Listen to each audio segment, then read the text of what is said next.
Pada Bapak narasumber kami persilakan.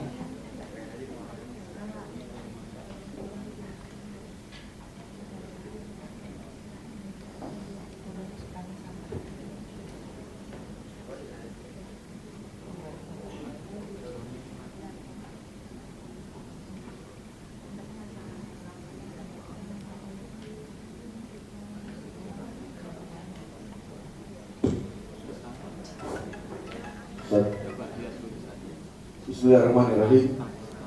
Assalamualaikum warahmatullahi wabarakatuh. Bapak-bapak, ibu-ibu yang saya hormati, saya ditelepon oleh Pak Seskit. Pak, bisa beri materi Pak di Bali. Materi apa? Ini Pak untuk teman-teman yang akan memasuki masa pensiun dan ada juga yang sudah pensiun, supaya Bapak beri motivasi. Sebenarnya motivasi apa yang harus saya berikan? Ini pasti teman-teman ini sudah lebih banyak pengalamannya dibanding siapapun juga yang ada di Direktorat Jenderal Kekayaan Intelektual. Saya bilang dulu saya pernah beri materi seperti ini waktu saya jadi Dirjen AHU. Pada waktu itu saya dirjen dan diminta memberikan arahan. Tapi saya belum punya pengalaman sebagai orang pensiunan kan. Orang yang berhenti maksud saya sebenarnya belum pensiun. Karena saya kembali mengajar di Universitas Hasanuddin. Begitu berhenti, saya kembali ke UNHAS dan berpikir bahwa saya harus meraih yang maksimal semaksimal mungkin. Jadi itu tadi temanya bahagia dan berkarya di masa pensiun, ya itu memang penting sekali ya.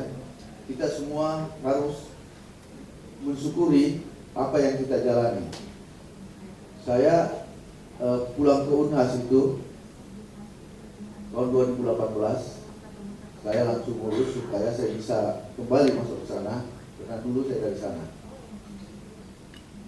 Saya tahun 2010, saya ingat sekali, diberitahu oleh dekan Fakultas Hukum saya, waktu itu namanya Bapak Profesor Aswanto, yang hakim konstitusi yang diganti itu.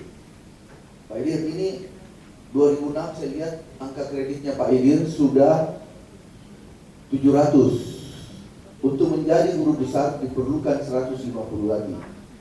Pak Idir ini baru doktor, punya angka kredit 50, tinggal 100. Pak Idir punya tulisan di Harian Fajar tiap minggu sudah 10 tahun. Berarti ada 500 tulisan. Berarti Pak Idir bisa dapat angka kredit 500. Lebih sekali. Waktu itu saya bilang, Prof. Aswanto, saya bukan tidak mau. Cuma saya pikir saya harus mensyukuri nikmat saya sebagai staf struktural di Kementerian Hukum dan HAM. Waktu itu saya direktur ya. Dirjen sudah saya. Tahun 2010 itu, lalu saya jadi dirjen. Saya bilang kalau saya juga ambil itu, fungsional itu, berarti 2 saya ambil. Padahal sebenarnya kalau orang struktural tidak boleh fungsional. Jadi saya, tidak usah Pak Aswanto, bukan saya tidak mau, nanti aja kalau saya mau pensiun baru saya ambil. Jadi saya ambil. 2015 itu saya mengajukan, bertanya, bagaimana caranya menjadi. Saya kan akhirnya akan pensiun 65 tahun. Tapi kalau saya profesor, saya bisa 70, 72, 75. Jadi saya bilang, bisa nggak saya jadi guru besar juga? Oh, waktunya Bapak tinggal 1 tahun. Kalau Bapak tidak diajukan bulan November, tahun 2022, berarti Bapak selesai, tidak bisa jadi guru besar. Ya saya cuma perlu angka kredit 150, sudah ada saya punya angka kredit itu. Ada tulisan saya di Scopus dimana. Ternyata ada satu persyaratan yang tidak pernah, yang dulu tidak dipersoalkan sekarang. Harus punya sertifikasi dosen. Ya saya bersedia ikut sertifikasi. Ternyata sertifikasi itu hanya sekali setahun diadakan. Kalau mau ikut, harus memiliki persyaratan 14. Ya, harus memiliki persyaratan 14. Salah satunya tes bahasa Inggris yang hanya diadakan oleh 5 institusi. Gajah Mada, UNPAD, UNER, dan ada dua lagi dua lembaga non universitas tapi yang diakui oleh Kemdikbud. Bapak juga harus ikut TKDA. Bahasa Inggris mungkin boleh lah kita ikut ya. Bisa lah barangkali, karena itu pasti standarnya tidak terlalu tinggi. Dan saya ikut, lulus saya. Ada satu tes namanya TKDA, tes kemampuan dasar akademik, yang ikut hanya golongan 3 biasanya, 3B, 3C. Tidak pernah golongan 4E ikut begitu. Dan pasti kalau usia saya sudah tidak mampu lagi mengisi dengan baik. Karena itu kan tes yang pisotes itu kan macam-macam lah, yang isi gambar-gambar segala macam. Saya ikut pertama kali. Dan itu juga diadakan mungkin sekali, 2 kali setahun oleh 3 universitas. Gajah Mada itu lagi, semua itulah. Saya ikut dan saya tidak lulus. Saya tanya, kapan lagi diadakan? Oh, tidak tahu Pak, biasanya 6 bulan, 3 bulan, tergantung kebutuhan. Jadi saya tunggu. Akhirnya datang lagi, dibuka lagi oleh Gajah Mada. Masuk saya, diterima saya, karena pesertanya ternyata terbatas juga. Saya harus membayar, pakai sistem, pakai BRI. Saya nggak punya rekening BRI. Gimana cara bayarnya? Tidak bisa juga lewat pakai BCA, transfer, gitu sebagainya. Cari orang yang punya BRI. Dapat. Kalau bayarkan, bayar, sudah terlambat, sudah tertutup. Jadi saya sudah mau bayar tapi tidak bisa ikut karena kuota sudah penuh. Saya tunggu lagi, akhirnya dapat dilakukan oleh Pusat Psikologi Indonesia. Jadi hanya 5 termasuk Pusat Psikologi, saya akhirnya lulus. Kemudian saya harus ikut namanya pekerti 1 minggu dari jam 8 sampai jam 4 sore. Semua pengajar di situ kebetulan di Unhas. Semua pengajar di situ kalau lihat saya dia bilang, "Wih, ada senior kita di sini."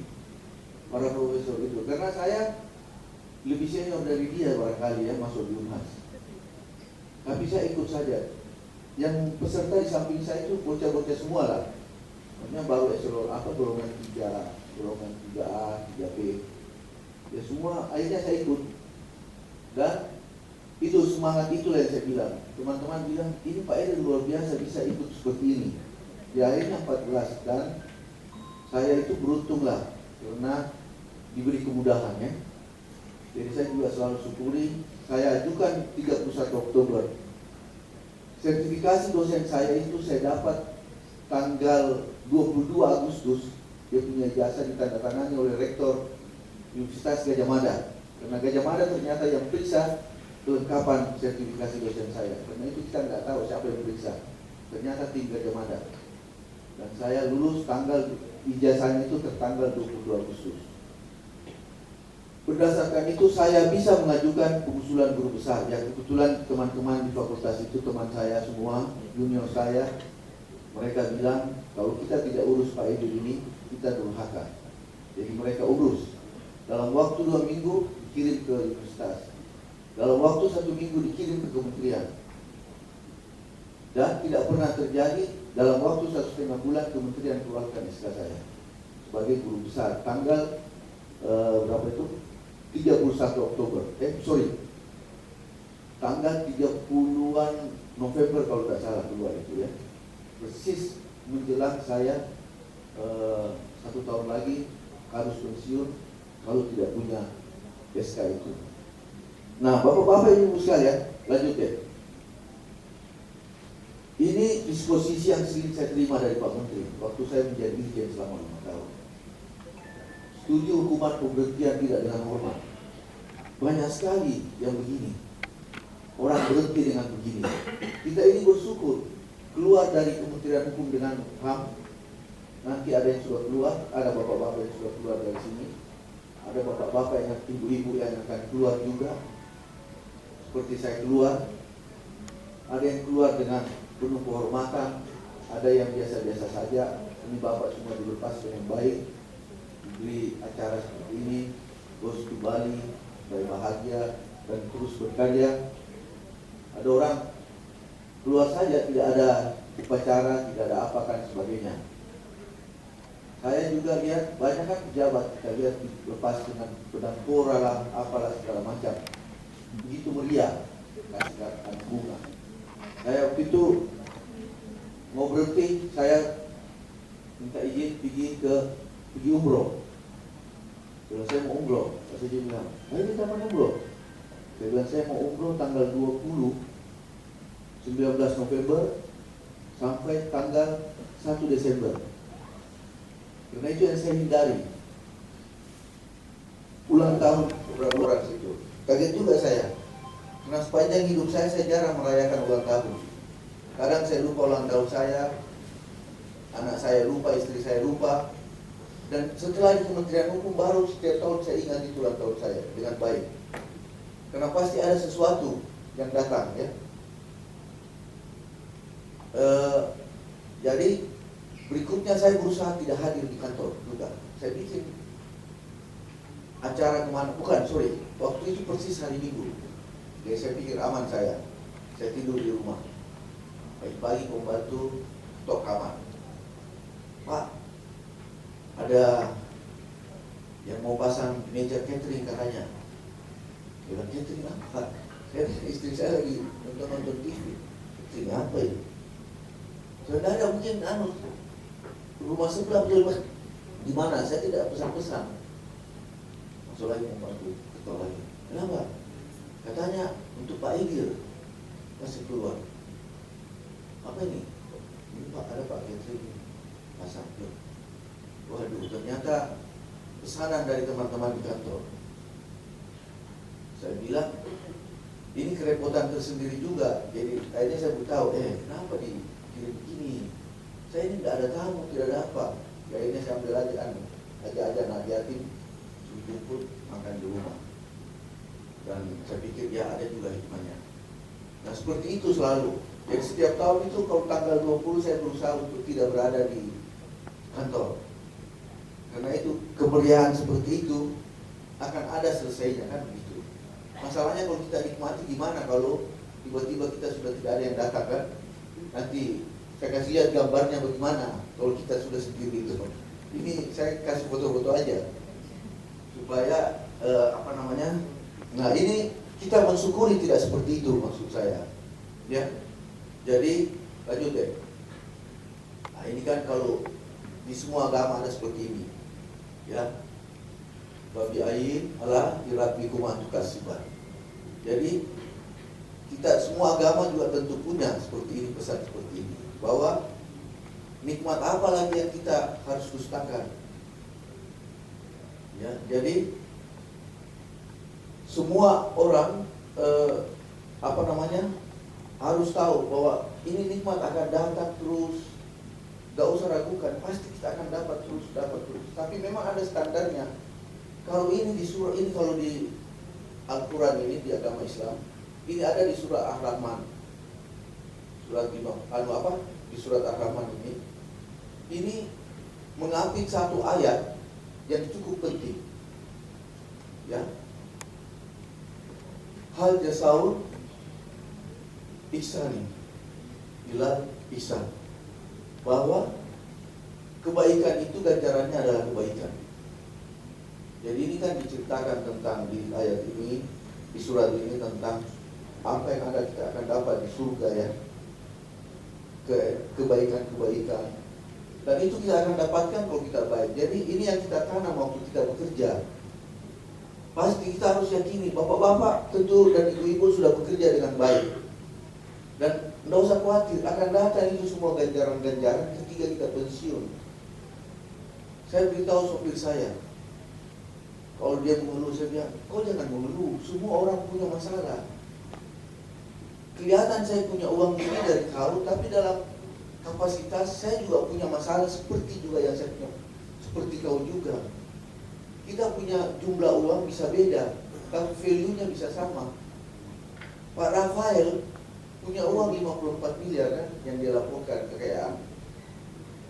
Tapi anaknya bermasalah. Dan saya kira masalah anaknya ini sudah lama kan, yang kita tidak lihat, baru kita lihat setelah jadi pemberitaan. Karena dia tidak bisa mengendalikan juga anaknya ternyata. Begitu susahnya, banyak orang kelihatan. Pak Sambo, Ferdi Sambo, luar biasa sekali. Digambarkan bagaimana berkuasanya orang ini. Akhirnya seperti itu. Jadi kita ini bersyukur berada di suasana seperti ini. Baik itu deh. Nah, kan selalu ada cerita begini. Kalau cerita tentang orang pensiun kita buka, ada ratusan cerita seperti ini. Bagaimana orang-orang itu bisa sukses di masa tua. Ada Colonel Sanders, KFC kan, Kentucky. Dia ternyata mulai suksesnya itu usia 62 tahun. Masih lebih muda bapak-bapak, lebih punya potensi untuk sukses. Ini rata-rata semua. Ada orang itu, dia 40 tahun siswa, tapi itu kalau didengar ceritanya luar biasa sekali itu. Dia orang NTB ya, ada di Bali sini, luar di Bali. Dia tukang sapu-sapu kayak di hotel ini. Ketemu orang Jepang. Orang Jepang itu suruh dia mengirim tas. Kau bisa enggak kamu rutin kirimkan tas? Ada teman saya dulu direktur, namanya Pak Banatenas Teguh. Saya bilang, kok banyak juga duit punya pacarnya. Waktu itu duit saya juga tidak banyak. Jadi saya pikir dia punya uang lebih banyak. Saya direkturnya, dia kasih duit saya. Dia bilang, saya Pak, dagang jual pucuk teh. Dia suatu waktu dia ketemu seseorang di hotel, ya. Dan orang itu ternyata mencari bahan teh. Jadi setiap saat itu Pak Tena kirim satu kontainer teh ke mana itu, ke Belanda atau gitu. Dan itu dia dapat uang lumayan banyak dari situ. Nah itu kan keberuntungan yang biasanya dimiliki orang di masa tua, di masa muda dan sebagainya. Jadi selalu ada harapan. Seperti Suni itu kan itu, kalau dengar ceritanya, itu tas tangannya itu namanya Robita, itu menjadi tas branded di Jepang. Ya itu kan ditulis, ada ceritanya lah. Ini semua orang-orang, dan ini banyak cerita begini kalau kita buka di Ano. Saya juga cuma buka juga. Saya karena disuruh di sini, jadi saya coba-coba lihat apa sih orang-orang ini. Oh gini orang jadi sukses. Terus deh. Ini kan itu misalnya itu ada. Ini masih banyak lagi. Ini kalau ini pensiunan lewat budidaya sayuran ini, dia ini bekas direktur di PLN. Dia bikin sayur, dia cocok tanam apa semua dia coba, berkali-kali gagal. Ada teman saya, ketemu saya. Dia suatu waktu saya ketemu, saya bilang, saya ingat sekali dulu kau itu di SMA ya, sama-sama kita gobloknya, saya bilang. Gobloknya maksudnya kami bukan termasuk orang yang pintar ya, bukan yang bisa mengerjakan tugas dengan baik. Dia malah tidak kuliah. Tiba-tiba dia sangat kaya sekali di mata saya, sangat kaya sekali. Kenapa kok bisa kayak begini? Jadi dia suatu waktu diberitakan, dia kontraktor ternyata, dia kontraktor. Diberitakan suatu waktu bermasalah pembangunan pasar di Makassar. Waktu diberitakan begitu, dia ditelepon oleh bekas pegawainya. Kenapa Bapak? Kan itu. Kenapa Bapak? Saya baca di koran tadi. Dia marah. Kau tidak usah campur saya punya urusan. Kan dia pikir mantan anak buahnya, mantan manajernya begitulah, dia punya perusahaan. Kau tidak usah campur saya punya masalah. Saya bisa kasih sendiri. Tutupkan telepon. Tidak lama kemudian ada lagi yang masuk telepon. Pak, mohon maaf Pak, saya diperintahkan Pak Bupati. Bupati siapa? Disebut namanya. Itu tadi anak buah yang dia marahin, mantan anak buahnya. Ternyata sudah jadi bupati. Bilang di mana dia? Ini kami ada di hotel Pak, di Claro ya, yang sekarang di Makassar. Kami dia minta waktu untuk bertemu Bapak. Nanti saya di situ. Dia langsung berubah pikiran. Ternyata dia punya mantan anak buah ini sudah jadi bupati. Ya kan sekarang ini orang siapa saja bisa jadi bupati. Yang penting Anda masuk partai politik, kebetulan jadi pimpinan, dicalonkan dan beruntung terpilih. Dia pikirlah sana. Dia bilang, kau bisa juga aku jadi bupati. Ya makanya saya mau ajak kau. Dia bilang, saya mau ajak bapak ini. Oh saya tidak mau lagi, saya sudah tobat ini saya punya masalah belum selesai. Saya tidak mau kerja lagi. Apa membangun begitu kan? Konstruksi. Dia bilang tidak, kita kerja tambang. Ini di Sulawesi Tenggara. Akhirnya dia dapat dikasih IU. Waktu itu masih bupati yang kerjakan IU. Dan dia dapat izin ekspor dan sebagainya. Dia bisa mengantongi uang triliunan dari. Jadi hanya segelintir orang. Jadi ada juga orang di Republik ini bisa tiba-tiba kaya yang kita tidak pernah bayangkan. Jadi jangan berpikir bahwa kita tidak punya sekolah, tidak punya apa, apalagi kalau kita semua ini semua lebih hebat lagi, punya pengalaman kerja yang begitu panjang. Tentu kita punya harapan lebih baik. Gimana itu? Kau pernah, saya kan pernah tanam durian. Dan orang bilang bagus tanam musangking. Saya tanamlah 20 itu di tanah saya. Ternyata mati semua. Dia bilang, waktu itu bilang, oh bapak salah tanam, ada caranya gini-gini. Saya tanam 50 pak, sudah. Waktu dia telepon, Pak itu sebentar lagi saya kirim ke bapak durian. Hanya sudah jadi gini yang punya. Kebanyakan sudah keluar. Itu kan durian keluar bisa sampai 100 ya. Satu pohon. Jadi harus kita. Saya bilang, oh, saya habis baca-baca itu harus kok gunduli sampai 25 saja supaya dia bisa. Belakangan saya dengar cerita duriannya itu mati. Jadi kemarin saya tanya, katanya mana itu durian yang mau dikirim-kirim? Itulah iya, saya heran juga, gugur satu-satu. Yang tidak gampang juga. Tapi kalau tidak tangguh, yaitu ini orang saya lihat, dia tangguh sekali nih. Akhirnya dia sukses mengimpor, mengekspor macam-macam sayuran ke luar negeri. Jadi harapan selalu ada sebenarnya. Cuma kalau memang kita mati kutu satu kali, selesai itu. Ya, lanjut deh. Ini banyak foto-foto ya, karena saya supaya lebih hidup ceritanya. Karena biasa kalau orang sudah berumur, kita sudah malas dengan ceramah, kita lihat gambar saja. Saya tadinya cari gambar yang kalau bapak-bapak ini yang menarik-menarik sedikit. Nah ini cerita tentang pensiunan ini, tentara dua-dua ini. Ini satu yang punya wife angkutan bus ya kan gitu. Begitu ya. Terus jadi banyak cerita. Nah, kegiatan apa, bisnis apa yang kita kerjakan?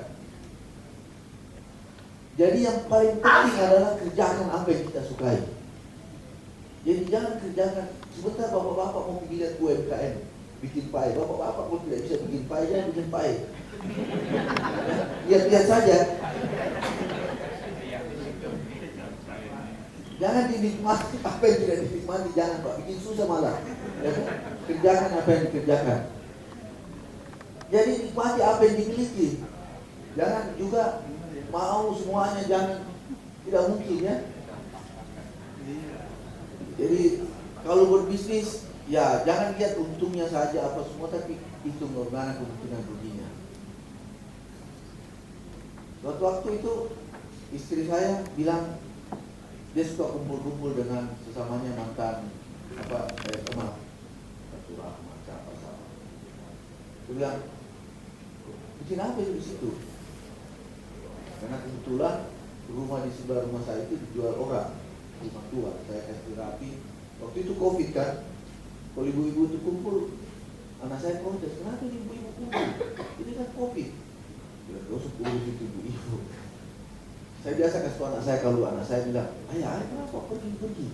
Bilang kenapa? Ini kan COVID. Lah ini kan sudah tua, nah tidak ada masalah kalau ayah pergi toh. Kalau ada apa-apa maksudnya, kau yang mudah dijaga dirimu. Jadi ya kita harus kan jangan saya selalu bilang ya sudah bagus kumpul, tapi pikirkan apa yang bisa kau bikin, apa yang bisa kau kerjakan, yang kau senangi, supaya ada kegiatan lain gitu. Jangan sampai kalau cuma ngobrol apa kan bisa lama-lama lagi bosan apa yang diobrolin kan. Dan kalau kita punya modal, misalnya bapak benar-benar ini mau berinvestasi, itu harus dipertimbangkan, jangan satu, harus banyak. Siapa tahu bapak punya banyak modal. Ya, kalau saya juga tidak berbisnis saya ikut saja apa yang terjadi. Gaji saya waktu berhenti di Kementerian Hukum sebagai dosen, kalau tidak salah 7,5 ya, golongan 4M. Kalau tidak salah 6,7 atau 7,5, saya lupa. Tapi memang terasa sekali kan. Saya pulang, kalau pulang ke Makassar, 1 kali naik pesawat, habis sudah. Kan begitu. Saya 2 kali pulang. Apakah saya punya simpanan? Tidak juga, tapi ya itu karena saya selalu bilang bahwa hal jasaul ihsani hilal ihsan, semua kebaikan. Jadi saya berpikir tiba-tiba saja ada apa yang membuat meringankan saya punya urusan itu gitu misalnya ya. Jadi itu saya dulu pernah coba itu bermain falas valuta asing waktu saya masih aktif ya, 2 kali saya coba. Saya punya uang 50 juta, saya coba beli 50.000, saya main itu tiap malam, saya main karena buka anunya itu kan waktu Amerika, waktu Eropa, main. Saya sampai print tiap hari, coba begini. Karena dari 50.000 dia sudah mencapai angka, dari 5.000 sudah mencapai angka 80.000, jadi hampir 1 miliar waktu itu. 1 miliar bisa benar ini. Tapi waktu itu saya membeli itu US-nya kan, dolarnya melawan euro. Saya tidur, saya pasang. Besok ini akan saya tarik lagi, taking profit lagi. Tidur saya. Besok saya buka HP saya, gila itu uang semua. Kaget saya. Saya buka cepat TV dari CNN. Apa yang terjadi nih di dunia? Ternyata bom Boston itu meledak, ya. Itu peristiwa. Jadi langsung bom meledak, langsung itu uang Amerika turun. Langsung turun itu disambar dengan uang saya semua. Habis. Coba saya 2 tahun tidak mau main. Tidak mau gitu lagi. Padahal saya waktu itu seandainya saya tenang sedikit, memang saya sudah siapkan untuk tenang menikmati itu. Waktu itu saya masih jor-joran memang. Ya karena main begitu juga ada anunya. Tidak boleh jor-joran dan sebagainya. Tapi kita ini kan ada ketamakan, serakahnya kita. Kita mau pasang banyak supaya dapat banyak, gitu kan. Padahal kalau kita pasang sedikit, kita dapat sedikit tapi rugi sudah. Saya sudah mau buka ini, uang dari situ akan masuk ini. Saya sudah hitung, bisa masuk tiap hari kira-kira 5 juta lah ya. 5 juta tiap hari. Sudah saya hitung ini, kalau saya main tenang saja 5 juta tiap hari. Rata-rata. Sudah siap saya jadi, dan saya sudah print semua. Coba begini, supaya saya bisa bertanggungjawabkan kalau ditanya dari mana uangmu, kenapa bisa lebih banyak profil keuanganmu dibanding jabatanmu kan gitu. Karena sebagai dirjen saya kan cuma punya penghasilan 30 jutaan ya per bulan yang resmi. Ya kan, kecuali kalau saya ceramah sebagai dirjen AHU dulu di Mentariat, di kurator di mana ya saya dapat honor besar. Nah, itu. Jadi seperti begini itu kita juga harus hitung. Jadi saya kalau pernah jual sesuatu, istri tanya, saya bilang, kok anu aja jualmu, nikmati saja. Waktu saya minta, mau main apa nih? Mau main balas lagi? Saya bilang, sudah tidak, saya tidak akan main. Saya sudah tidak akan main, karena saya sudah tahu. Jadi kita juga harus jaga usia tua begini, jangan terlalu banyak risiko kan. Nanti kita kolaps, bisa cepat stroke gitu. Ya gitu ya Pak. Bapak juga bisa cepat stroke. Lanjut deh. Nah, ini kan kita pernah menikmati yang seperti ini.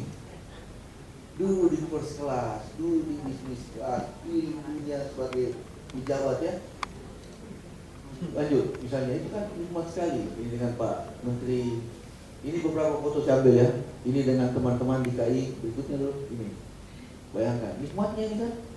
Ada Pak Menteri situ, ada Pak Paturaman, ada siapa itu, Bayu, ada semua itu. Ini kan akhirnya pergi semua kan. Kita tidak bisa lagi yang begini. Jadi ini dikenang-kenang saja. Tapi jangan sampai ini melemahkan kita. Kalau kita lanjut deh.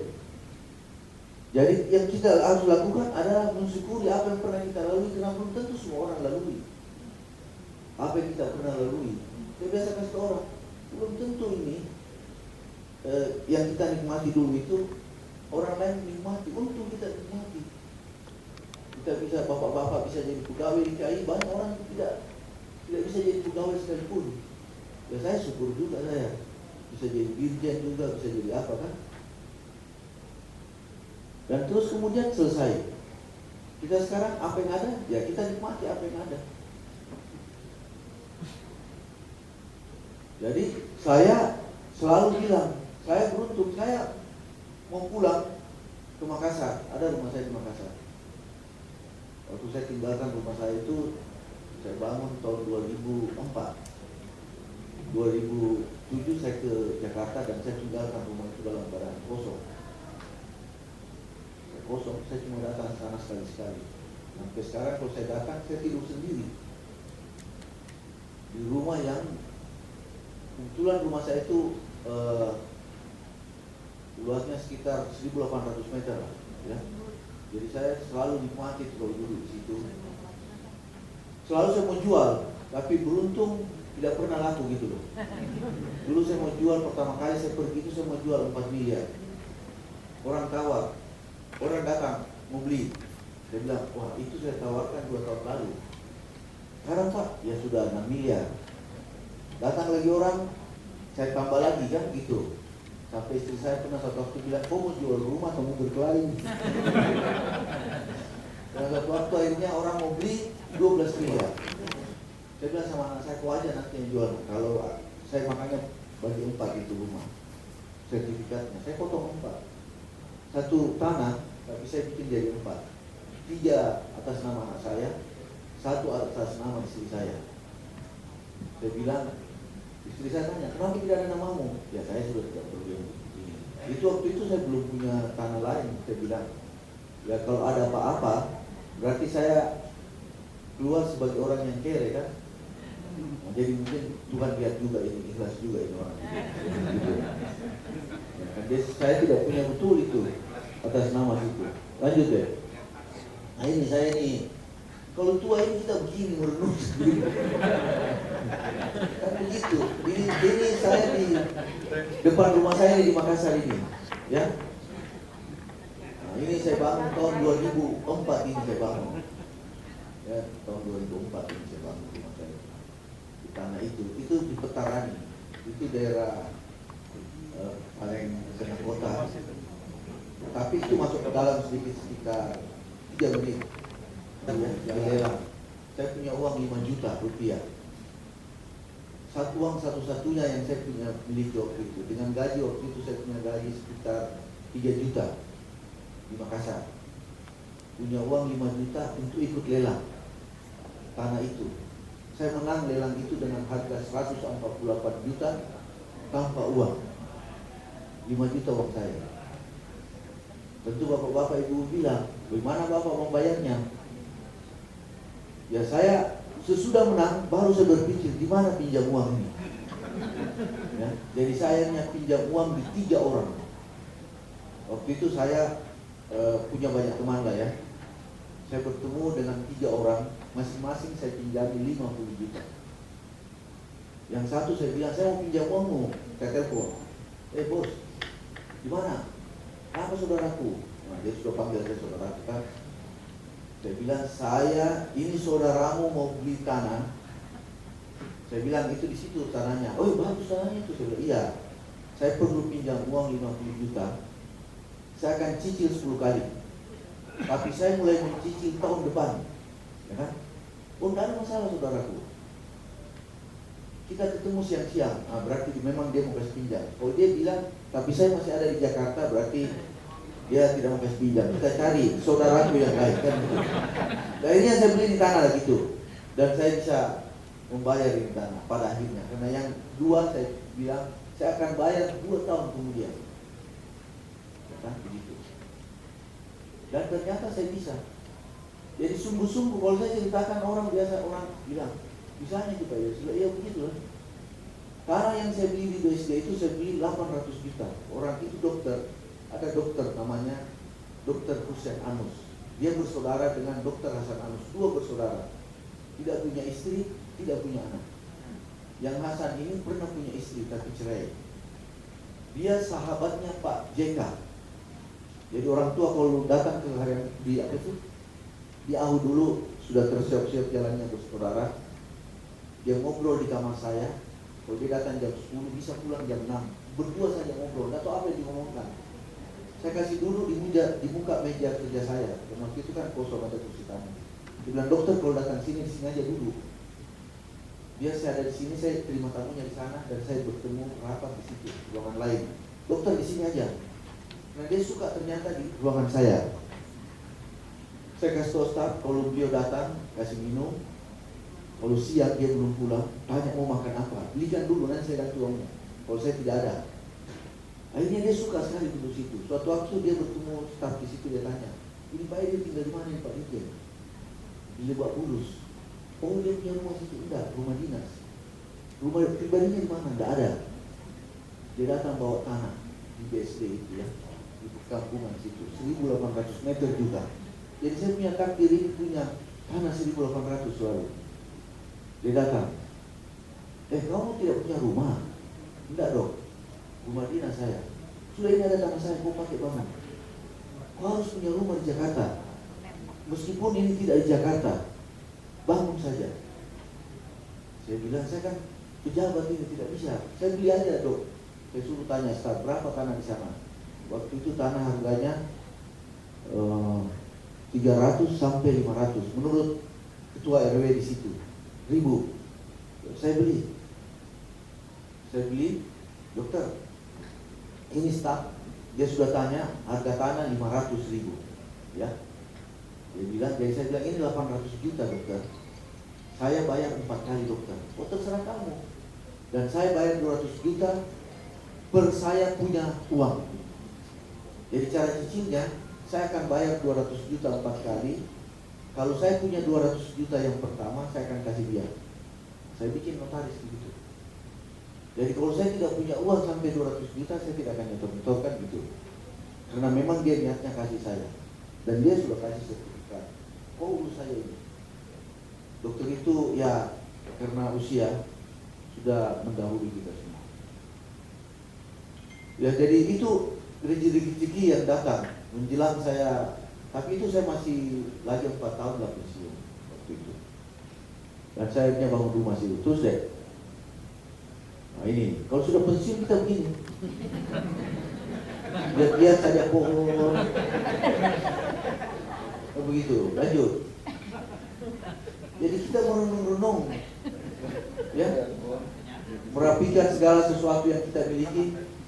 Karena berarti juga adalah berarti banyak kehidupan yang insya Allah lebih baik, kan begitu. Kita selalu yakin merdeka tanpa tekanan lagi. Tidak ada tekanan, tidak ada harus bangun pagi, harus naik mobil. Bayangkan ini macetnya Jakarta bikin stres saja kan. Kita mau pakai sarung saja, tidak pakai baju, tak ada yang marah.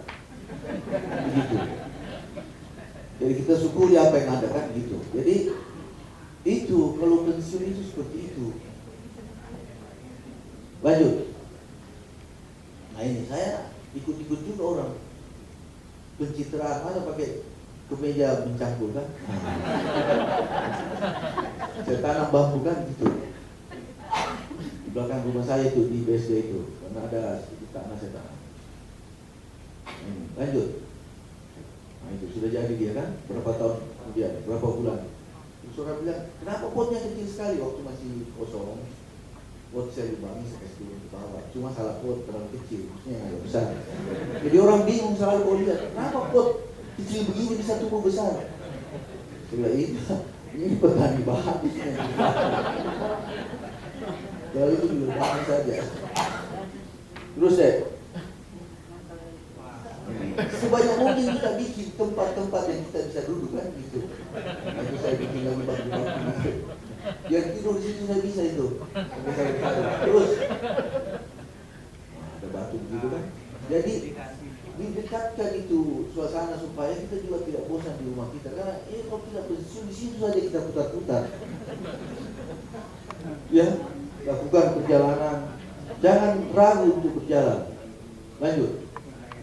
Nah, ini rumah saya di Petaran ini, yang di Makassar saya bilang itu. Jadi kalau hujan saya bisa duduk situ kan. Itu ada kolam alam yang kebetulan saya tidak timbun dulu 14 tahun yang lalu, jadi selalu ada airnya begitu kayak danau-danau. Ada ikannya banyak situ. Terus, nah ini saya itu di sampingnya itu ada saya tanam jati dulu. Dulu saya lihat di kamera, ini kalau jati ditanam 10, 15 tahun kemudian bisa dipakai naik haji. Saya belilah 10. Tapi ternyata tidak bisa juga dipakai naik haji itu. Dia ini kalau bapak tanam 10, 15 tahun kemudian jatinya bisa dijual Pak, bisa pakai naik haji. Ternyata saya sudah tawarkan orang, nggak ada juga yang mau kasih uang sebesar itu. Terus deh. Nah, jaga kesehatan, ini yang paling penting Pak, jaga kesehatan. Ya, secara tertib menikmati yang kita senangi. Makan yang teratur dan jangan melawan alam. Ya kalau lapar makan, haus minum, mau tidur. Mau tidur, saya kan pasti lebih tua dari bapak-bapak di sini karena saya duluan pensiun kan. Kalau saya sudah pensiun, 65 tahun saya tahun ini kan. Nah saya kalau lapar saya makan, tidak usah terlalu banyak, yang penting makan. Biar berkali-kali. Tidak ada pantangan saya. Kalau orang bilang jangan makan kambing, saya makan kambing saja. Jangan makan durian, tiap hari makan durian. Itu karena saya ingat itu. Suatu waktu saya bertemu Profesor Emil Salim, itu saya tulis ya, Profesor. Di kantor Kemenpan. Dia mau ketemu menteri, saya temani cerita. Terus dia bilang, Prof ini usianya kan sudah lebih hampir 80 ya. Lebih 50 kalau tidak salah waktu itu. Tapi menyampaikan sesuatu, bicara masih jelas, Prof jalan sendiri dan sebagainya, tidak ada yang temani. Hebat sekali nih Prof Emil. Apa anunya Prof ini supaya kita bisa seperti Prof ini?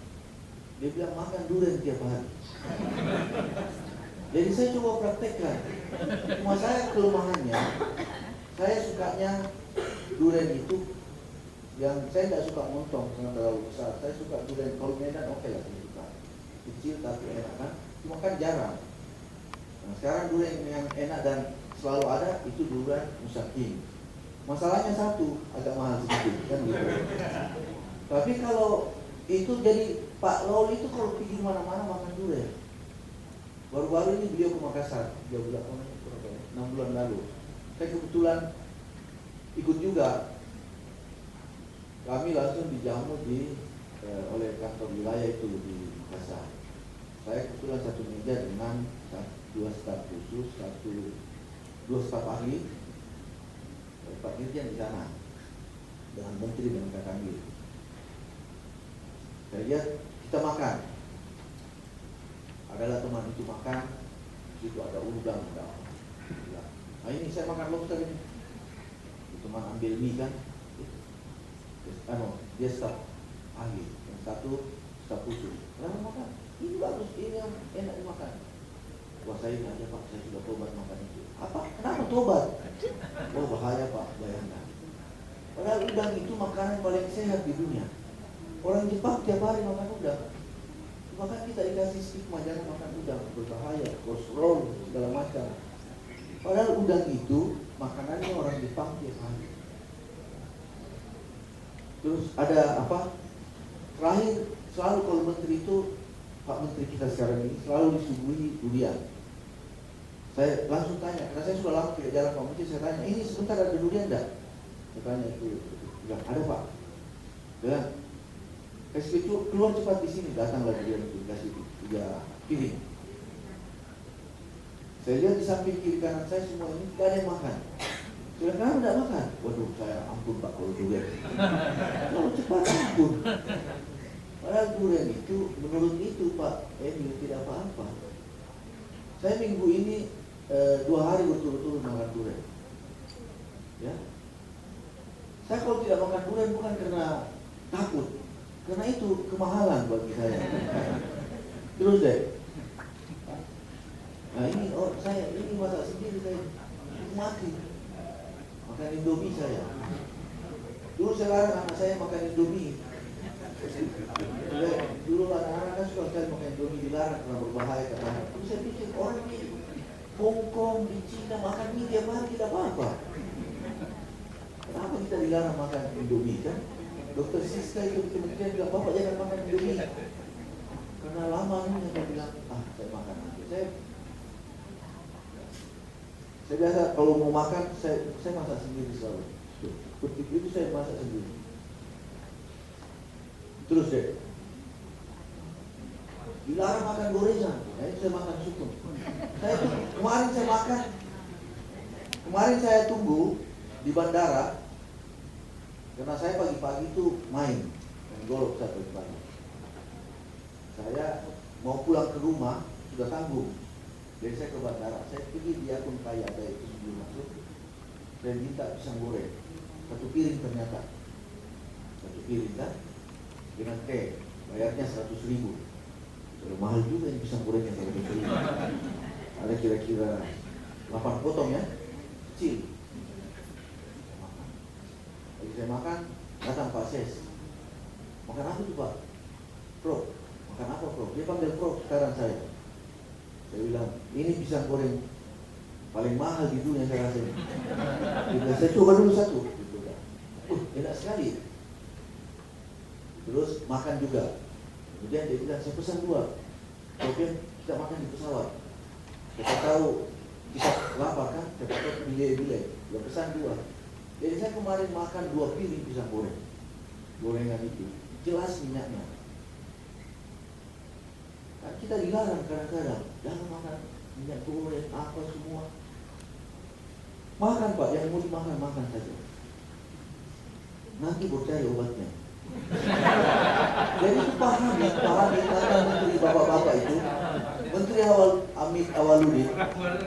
Dulu pertama saya kalau minyak saya jangan pakai gula ya. Dia tendang kaki saya. Oh jangan bilang jangan pakai gula. Ya nggak ada pakai gula, nanti sebentar baru cari apa. Jangan kasih lihat penyakitmu di muka banyak orang. Terus nikmat sekali tuh, ada tidak disentuh kan? Lanjut. Nah, ini lemcok ini, saya makan ini hari Jumat lalu. Habis sholat Jumat saya singgah makan di Steak 21. Itu steak yang tidak terlalu mahal, tapi tidak terlalu jelek juga. Ini kambingnya. Tidak apa-apa. Saya bilang sama istri saya ini kayaknya mesti cuma saya tidak bisa makan itu daging yang beli anaknya. Itu untuk dia. Saya mesti beli daging sendiri. Biar malam saya masak steak sendiri.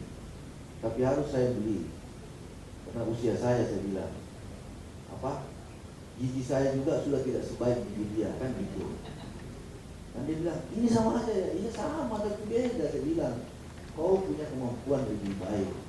Ya cuma kita pilih ya, tapi jangan ada yang diharapkan, makan saja. Ini saya makan ini, habis ini saya makan. Dan cuma saya makan ini, kambing ini. Lanjut deh. Nah itu, ini saya makan ini, begini saya makan durian ini. Coba bapak makan, supaya katanya Pak Emil Sarif, durian itu bikin tidak pikun. Saya kan tidak terlalu kelihatan pikun kan. Terus, ini di Batam ini kita makan ini, ditimbang soalnya. Ini black tone namanya, ini di atasnya musaki, harganya. Dia agak pahit sedikit. Ya ini semua durian enak, cuma memang bikin kepahitan juga kalau kita tidak bisa beli kan. Jadi berdoa supaya tetap ada uang. Terus, nah ini saya olahraga ini. Ini waktu COVID ini karena katanya harus berolahraga. Pagi saya olahraga sendiri ini saya. Saya beli mesin saja. Lanjut ya. Nah kenapa ini main golf? Orang bilang ini main golf kan olahraga mahal apa semua? Tidak mahal. Kalau main di Pangkalan Jati. Tergantung tempatnya. Kalau di Pangkalan Jati kita bisa bayar 150 main. Sudah main itu 5 jam, bayangkan. Pakai lapangannya orang yang begitu besar, bayar 150.000. Dan main golf itu cocok untuk orang tua kan, karena cuma jalan, mukul sekali. Ada filosofinya yang bagus ini, ditulis oleh Profesor Asra Sumardi ya, yang profesor itu ya, Sumardi Asra. Beliau itu tulis beberapa lah, kenapa ini main golf itu. Kalau saya lihatnya, karena kita selalu punya harapan. Itu 18 hole Pak main golf, 18 lubang yang harus diisi, dia akan diburu. Kalau kita yang hole pertama kita gagal, kita mulai lagi di hole kedua. Dan kita bangun lagi harapan baru akan lebih baik. Gagal lagi, ada lagi hole ketiga. Selalu kita berusaha untuk lebih baik. Tidak pernah kita, maksudnya, jadi bila hati kita punya harapan baru. Jadi kalau orang seperti kita ini perlu. Jadi itu ada menantunya Pak Ciputra, dia punya lapangan golf itu yang di PIK itu dengan di BSD dekat rumah saya. Dia punya bapak, jadi besarnya Pak Ciputra, selalu main golf, sudah tua. Terus satu waktu saya lihat, itu di lapangan golf ada titik hitam. Berarti yang mulai dari situ itu orang yang pukulannya bisa 300 meter sekali pukul bola. Ada titik biru mungkin 2,5. Ada titik putih, saya titik putih. Itu bisa 200, 170. Ada titik merah untuk ibu-ibu. Tiba-tiba di situ ada titik emas. Saya tanya, kenapa ada yang titik emas? Nah, itu kebetulan itu Pak Budinya yang punya, menantunya Pak Ciputra. Dia bilang itu, Pak, saya terinspirasi karena orang tua saya. Orang tua saya itu Pak selalu pukul bola, tetap mau main golf. Tapi kalau dia pukul Pak dari putih, dia tidak akan pernah bisa sampai di fairway. Fairway itu maksudnya tempat yang harusnya kita sampai, areanya. Dia tidak pernah sampai lagi karena pukulannya sudah lemah. Nah, dia tidak mau orang tuanya itu tidak ada pencapaian, bisa frustrasi, bisa pulang ke rumah ternyata saya sudah tidak punya apa-apa lagi. Jadi dia bikin itu titik emas. Nah itu sama dengan hidup ini, kita harus membangun pencapaian yang tidak terlalu muluk-muluk juga kan gitu. Jadi dengan golf itu kita belajar itu. Kalau kita main kan kemarin itu main dari jam 7 sampai jam 1 lah ya. Karena ada hujan jam 2 selesai. Bayangkan itu kalau kita main 5 jam tidak rasa. Meskipun ada juga cerita-cerita bahwa orang suka main golf karena ada apalah, ada kelinya lah, ada apa, tidak juga. Apalagi kita ini kan sudah tua juga tuh. Gitu. Kenapa harus bajunya warna-warni? Nah itu orang beritahu saya, Bapak main golf itu harus senang Pak, pakai baju yang meriah. Jadi kita biasa pakai baju merah, baju orange, pink lah, apalah. Aneh-aneh juga kadang-kadang. Terus, nah kita juga itu Pak, kalau sudah keluar tinggal di sana 5 hari, saya jam 8 pagi, kalau tidak mengajar sampai jam 12 ada di warung kopi. Di situ ada pedagang, ada dosen, udah lagi berapa warung kopi, saya datang di situ, pindah lagi di sini lagi. Hanya untuk mendengar cerita, ngobrol, tidak tahu urusan semua dibahas. Semua urusan lah. Tapi itu yang barangkali bikin kita juga punya ini tidak berpikir kita dan relax, ya. Hadiri acara keluarga, melakukan perjalanan ibadah. Jadi memang perlu yang begini juga di maintenance. Ada biayanya, ya mungkin ada. Tapi saya kira kita semua punya kapasitas untuk itu, punya anggaran masing-masing sesuai dengan kapasitas kita. Lanjut. Nah ini mantan sekretaris saya ini. Waktu saya Dirjen kepala sekretariat tim PU. Ini saya 3 tahun sesudah saya pensiun sudah berhenti. Itu di belakang itu saya punya koleksi kaleng dan botol Coca-Cola ada isinya semua. Itu dari seluruh dunia. Jadi kemana saja saya pergi, saya beli Coca-Cola dan air buah. Itu jumlahnya ratusan di rumah saya. Ada isinya. Jadi karena saya mau koleksi mobil, saya nggak punya uang, jadi saya koleksi saya Coca-Cola $1. Begitu ya. Jadi kita bikin yang kita bisa lah, yang masuk akal buat kita. Terus, nah ini saya di warung kopi ini. Terus, nah ini warung kopi. Saya pindah, kalau di Jakarta ini, di Jakarta semua. Tadi itu satu di Plaza Senayan, ini di Pacific Place di bawah, ini. Tidak mahal juga. Terus, nah ini acara keluarga ini. Kalau ada acara keluarga, datang keluarga. Ini istri dan anak saya. Terus ya. Ini beribadah kita kan dengan Ustaz Dasar ini. Jadi lakukan itu, lakukan. Saya tidak tahu soal duitnya ya. Saya juga tidak punya uang, tapi ya saya lakukan, jalan juga itu barang. Susah saya jelaskan bagaimana caranya. Terus ya, ini bayangkan ini tidak ada orang di pesawat, cuma saya. Begitu nekatnya saya melakukan perjalanan. Jadi itu contoh, maksudnya dicontoh bahwa orang waktu itu takut jalan, saya tetap jalan di Makassar. Benar ini bukan baru mau naik, ini sudah jalan di pesawat. Tuh. Terus, nah ini saya berdua, istri saya sudah tidur kan?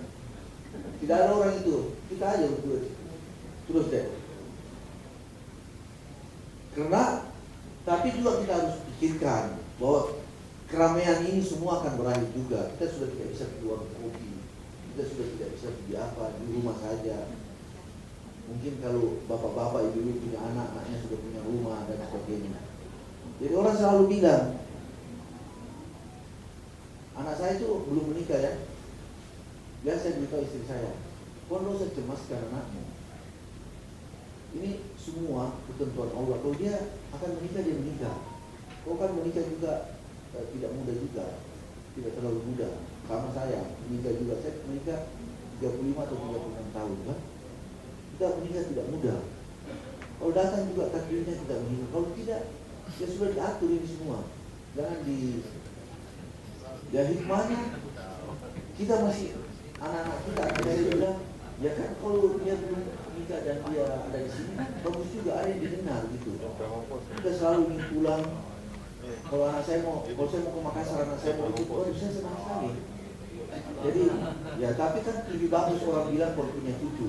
Ya mudah-mudahan juga itu untuk kita semua ya. Jadi, ini yang pertama, kita masih bisa keluar dari ini, suasana ini, kantor ini, menghadapi masa pensiun, berusaha sedikit kayak tadi, apa semua bikin usaha apa, nanti bikin apa itu apple pie, nah semua. Tapi kalau tidak bisa masak, jangan masak. Saya lebih bisa masak. Saya mau, nah itu dipikirkan juga apa yang dilakukan kan sesudah itu. Lanjut. Nah ini ketika saya sudah berhenti, masih ada orang kirim kembang, hijau. Masih ada kue tari itu kan, dikirim juga ada beberapa kue, masih ada 2 itu kan, masih ada. Berikutnya, nah itu tinggal sendiri saya, juga tidak ada sumbang kan. Nanti mungkin itu anak saya yang kasih, itu anak saya masih kasih. Jadi itu bahayanya itu tuh. Selamat ulang tahun ayah, itu anak saya kan. Jadi bayangkan itu, kemeriahan itu akan berakhir gitu loh. Ini tahun lalu ini kalau tidak salah. Mungkin ini tahun sudah tidak ada lagi, anak saya juga sudah sibuk dengan pekerjaannya. Ya sudah dinikmati kan, jadi pelan-pelan bertahap. Jangan kita tiba-tiba merasa hilang. Memang pelan-pelan itu semua kita siapkan. Ya. Ini harus disiapkan semua. Tidak ada lagi keramaian, tidak ada yang datang, tidak ada yang menegur. Terus, nah saya terus berpikir begini.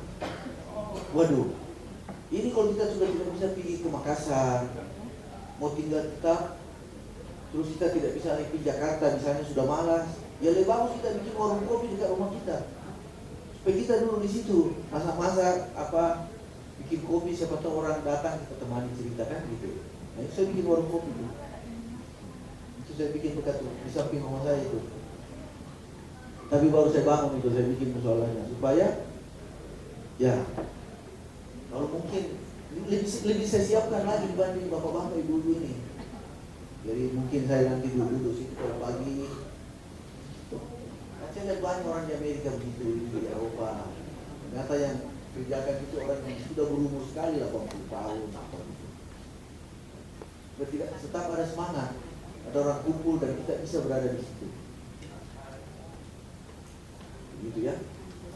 Saya kira begitu bapak-bapak ibu-ibu. Semoga saya doakan bapak-bapak ibu-ibu ya sukses juga di masa tua. Sehat, bahagia dengan apa itu? Berkarya ya. Kita semua bisa berkarya. Tergantung kita mau atau tidak. Saya alhamdulillah mungkin masih mengajar selama 6 tahun ke depan ya, usia 70. Kalau saya masih mau lanjut, masih bisa lagi 2 tahun, bisa lagi 2 tahun sampai 5 tahun. Dan begitu semuanya. Ya. Karena kalau jadi dosen, apa saja kita sampaikan tidak bisa mahasiswa protes kan? Dan kita bisa memberi nilai terserah kita juga. Begitu bapak-bapak ibu-ibu, maaf lahir dan batin kalau ada hal yang tidak berkenan. Semoga ini ada manfaatnya. Saya tidak bisa menyampaikan hal-hal yang lebih praktis bagaimana mengatasi masalah di hari tua. Dan saya yakin kita semua punya kebaikan yang kita tanam. Kalau mau beli tiket, saya punya teman di Batik Air, ya. Pokoknya saya mendapat harga, kalau orang beli tiket ekonomi 2 juta, harga sudah mahal, saya tetap beli harga standar untuk pegawai 1 juta. Berapapun harga tiket. Kalau saya mau naik bisnis, Batik itu kalau Bapak buka di Traveloka, bisnisnya bisa 8 juta. 5 juta, 8 juta, 3 juta. Saya pokoknya bisa beli 2,5 juta. Berapapun harga tiket di Traveloka. Kalau Traveloka bilang sudah 8 juta Jakarta Makassar, saya tetap bisa beli 2,5. Saya tinggal telepon, mau beli ini tanggal begini, pasti akan keluar. Kalau saya beli ekonomi, pasti saya bisa duduk di nomor 4. Dikasihkan situ Pak. Kebetulan, ya itu semua keberuntungan kita punya teman di situ yang dulu pernah mungkin kita tidak sengaja bantu dan dia gitu ya. Jadi banyaklah keberuntungan kalau akan kita raih dalam masa-masa seperti ini. Yang penting tetap beribadah. Saya ada kasih contoh terakhir. Saya 2 tahun lalu terpleset, patah di sini, patah ya. Bulan Februari tahun 2021.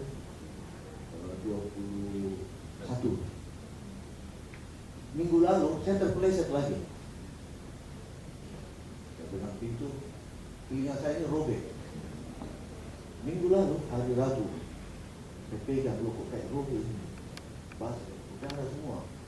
Saya pergi rumah sakit. Saya ingat seperti tahun lalu juga, saya pergi sendiri karena COVID kan. 3 hari mata ini saya bawa. Tidak ada gambarnya barangkali. Ada gambarnya saya harus, karena saya usia 60 lebih, saya harus periksa semua total medical check up karena mau dibius total. Katanya kalau orang 60 mesti gitu. Semua darah harus bagus, COVID. Jadi saya jatuh itu hari malam Jumat. Nanti saya bisa dioperasi Sabtu malam. Jadi bayangkan itu kesakitannya. Sama dengan waktu yang saya kemarin ini minggu lalu. Saya pergi ke Eka Hospital, antri orang. Saya pindah ke Medika. Medika sudah periksa, sudah mau jahit. Tiba-tiba dia bilang, kami telepon dulu dokter THT-nya Pak. Ternyata disuruh bawa ke rumah sakit THT karena banyak orang. Pergi di THT, dokternya bilang, kita jahit Pak, ada 3 jahitan ini minimal. Tapi Bapak, gak usah saya bius. Oh iya, gak apa-apa dok, memang sakit, tapi kalau saya bius dokter, Bapak 3 kali saya suntik, sakit juga 3 kali. Sudah itu baru saya jahit. Jadi lebih bagus dijahit aja. Dia jahit itu dalam keadaan saya rasakan waktu ini di bis kota, ya. Tapi saya bawa 2 hari patah itu sakit. Nah, sama dengan ini. Dia kasih saya obat 10 untuk 9 rasa sakit sesudah dia jahit. Saya tidak minum sama sekali. Saya bilang sama istri saya, ternyata ini tidak sakit. Mungkin sakit, tapi sesudah pensiun ini biasanya rasa sakit itu sudah tidak kita rasakan. Karena sebelum pensiun banyak sekali sakit yang dirasakan. Sakit melihat anak buah tidak beres, atau sakit melihat atasan asal-asalan, kan itu. Jadi bapak-bapak pensiun itu lebih baik ternyata. Nah, itu pesannya. Terima kasih banyak. Assalamualaikum warahmatullahi wabarakatuh. Jadi saya pamit ya, karena bapak-bapak mau ke mengunjungi itu UMKM. Terima kasih banyak.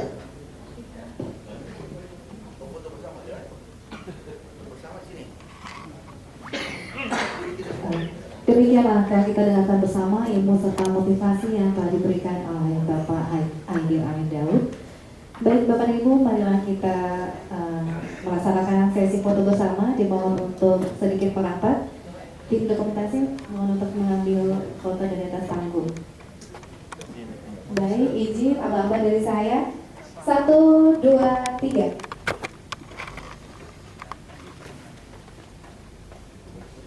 Sekali lagi, 1, 2, 3. Sekali lagi dengan gerakan salam pembaruan. Salam pembaruan. Salam pembaruan. Salam pembaruan. Terima kasih.